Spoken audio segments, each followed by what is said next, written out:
Anda kembali di Kabar Petang, pemirsa. Saya mau langsung ke Pak Abhan. Pak Abhan, ini soal aturan main di TPS nanti. Ini kira-kira apa saja yang boleh dan tidak boleh kita lakukan pada saat menunggu mencoblos atau mungkin setelahnya, Pak? Oke.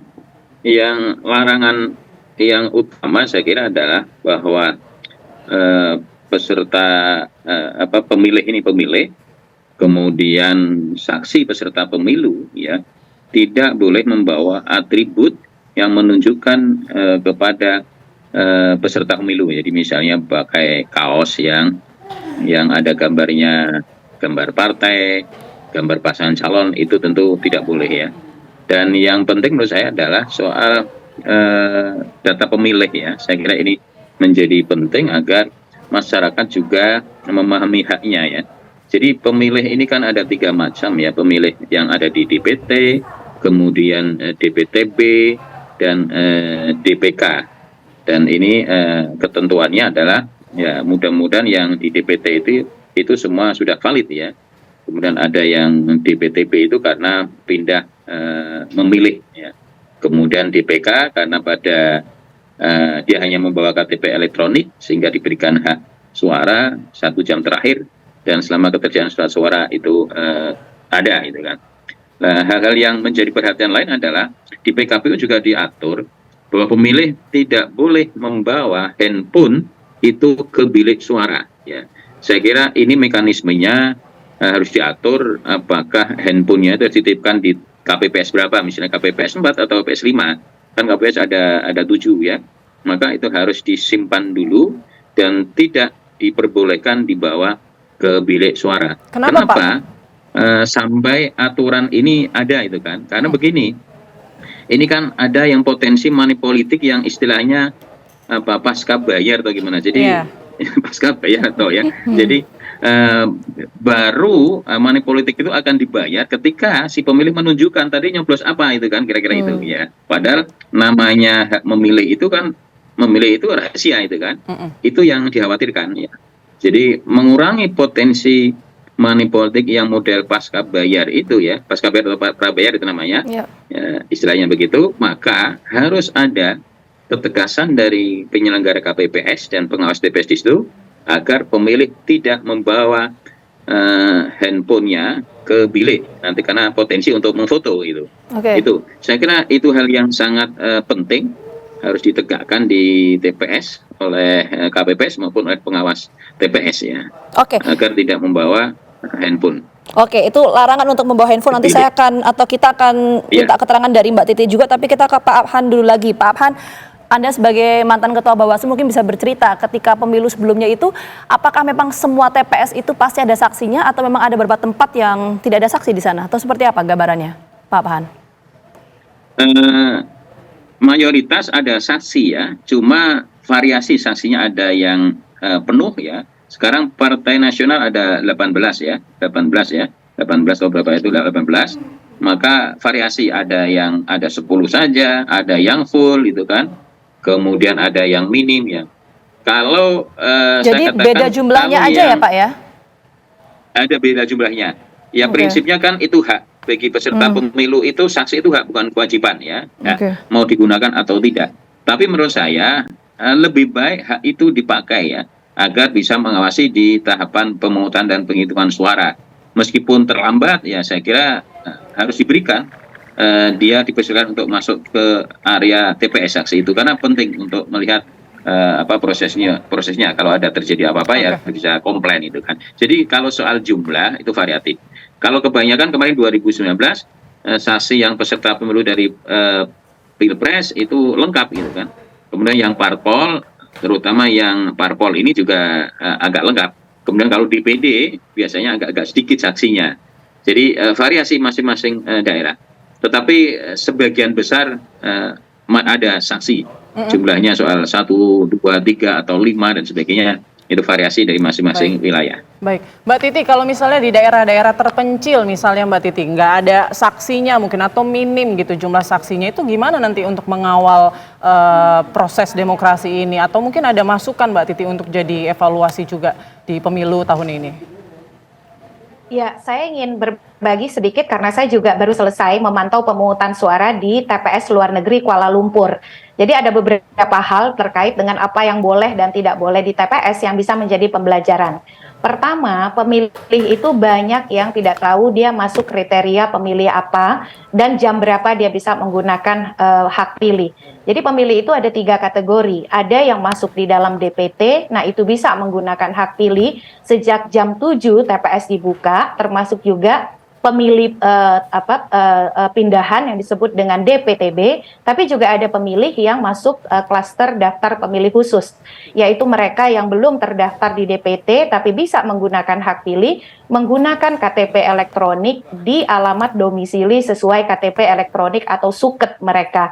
Nah, ini yang perlu disosialisasikan dengan baik oleh KPU terkait bahwa penggunaan hak pilih dengan menggunakan suket atau KTP elektronik itu hanya bisa dilakukan setelah 1 jam sebelum waktu pemungutan suara berakhir atau mulai jam 12. Nah, kalau belajar dari Kuala Lumpur tuh problem terbesar adalah sosialisasi soal penggunaan hak pilih berdasarkan kriteria pemilih yang tadi. Yang kedua, hari pemungutan suara itu terlarang berkampanye. Tetapi tadi sudah disampaikan oleh Pak Abhan, ada 1001 tanda kutip cara yang digunakan oleh caleg atau kontestan atau tim kampanye untuk berkampanye, mulai dengan contoh datang ke TPS-TPS seolah-olah ingin melihat kondisi TPS, kondusivitasnya seperti apa, padahal dia menggunakan warna yang identik dengan partai politik tempat dia berasal, atau bahkan ada orang-orang yang seolah-olah mengarahkan bertanya, kamu mau pilih siapa? Pilihnya ini saja. Atau memberikan gestur-gestur arahan-arahan. Ini saya kira juga harus diantisipasi di TPS dalam negeri, bahwa kampanye ataupun perilaku-perilaku, tindakan-tindakan yang menyerupai kampanye bayangan itu dilarang. Karena mereka suka berpandangan seolah-olah terlalu legalistik formal. Kan nggak ada ajakan, padahal warnanya mengindikasikan partai politik tertentu dan lain sebagainya. Yang termasuk juga harus diantisipasi adalah serangan fajar.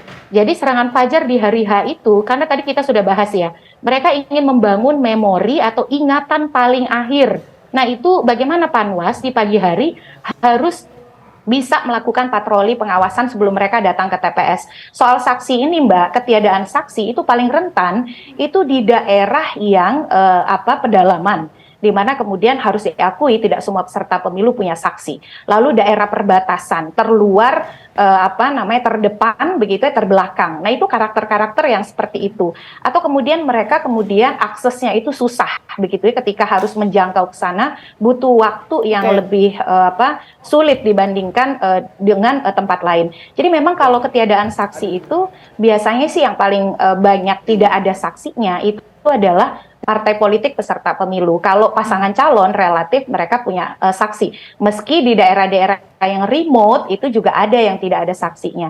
Jadi ini yang memang harus diantisipasi. Tapi kita bisa belajar dari pemilu yang lebih dulu di luar negeri nih soal apa yang menjadi kelemahan atau kemudian harus diperbaiki di dalam negeri begitu.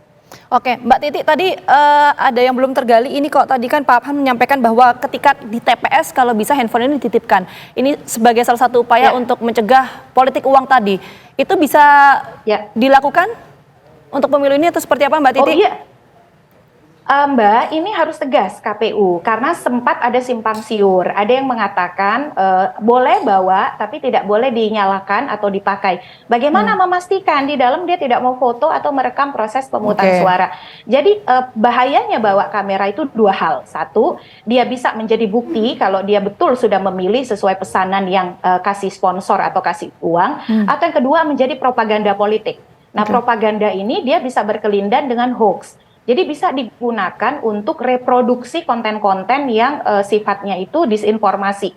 Nah ini yang tidak boleh. Jadi standar dimanapun yang saya ikuti di luar negeri, yang namanya pemilu, karena bilik suara itu prinsipnya adalah secrecy of vote, memilih adalah rahasia. Dan secrecy of ballot, surat suara adalah rahasia.